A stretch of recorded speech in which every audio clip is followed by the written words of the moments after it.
Hi team, it's me Muneer from Wiston Spear. ഇന്ന് നമ്മൾ ചർച്ച ചെയ്യപ്പെടുന്നത് ഒരു സ്ഥാപനത്തിൻ്റെ പെർഫോമൻസ് ലെവൽ എങ്ങനെയാണ് എന്നുള്ളത് എങ്ങനെ മനസ്സിലാക്കാം എന്നുള്ളതിനെ കുറിച്ചിട്ടാണ്. അതിൽ ഫസ്റ്റ് വൺ, സ്ഥാപനത്തിൻ്റെ ബാലൻസ് ഷീറ്റിൽ എടുക്കുക എന്നുള്ളതാണ്. അതിൽ ഇൻവെൻട്രി ലെവലും റിസീവബിൾസും പ്രോപ്പറായിട്ട് ചെക്ക് ചെയ്യുക. ഇൻവെൻട്രി ലെവലും റിസീവബിൾസും കൂടുതലാണ് എന്നുണ്ടെങ്കിൽ ആ സ്ഥാപനത്തിൻ്റെ ക്യാഷ് ഫ്ലോ എഫിഷ്യൻസി കുറവാണ് എന്നുള്ളത് നമുക്ക് മനസ്സിലാക്കാൻ കഴിയണം. അടുത്തതായിട്ട് ഇൻകം സ്റ്റേറ്റ്മെൻറ്റ് എടുക്കുകയാണ് എന്നുണ്ടെങ്കിൽ അതിന് 3 പാർട്ടായിട്ട് എടുക്കുമ്പോൾ gross profit, operating profit, then net profit. First gross പ്രോഫിറ്റും റവന്യൂവുമായിട്ട് കമ്പയർ ചെയ്യുകയാണ് എന്നുണ്ടെങ്കിൽ ഡയറക്റ്റ് കോസ്റ്റ് എഫിഷ്യൻ്റായി മാനേജ് ചെയ്യുന്നുണ്ടോ ഇല്ലയോ എന്നുള്ളതിനെ കുറിച്ച് നമുക്ക് മനസ്സിലാക്കാൻ കഴിയും. Second one, operating profit with revenue ആയിട്ട് കമ്പയർ ചെയ്യുമ്പോൾ ബിസിനസ് എങ്ങനെയാണ് പ്രവർത്തിക്കുന്നത് എന്നുള്ളതിനെക്കുറിച്ച് മനസ്സിലാക്കാൻ കഴിയും.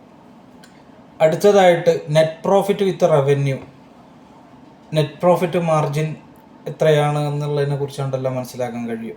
ഓക്കെ, അടുത്തതായിട്ടുള്ളത് സെഗ്മെൻറ്റ് വൈസ് പ്രോഫിറ്റ് എന്നുള്ളതാണ്. അതിൽ first one, customer wise profitability എങ്ങനെയാണെന്നുള്ളത് നോക്കുക.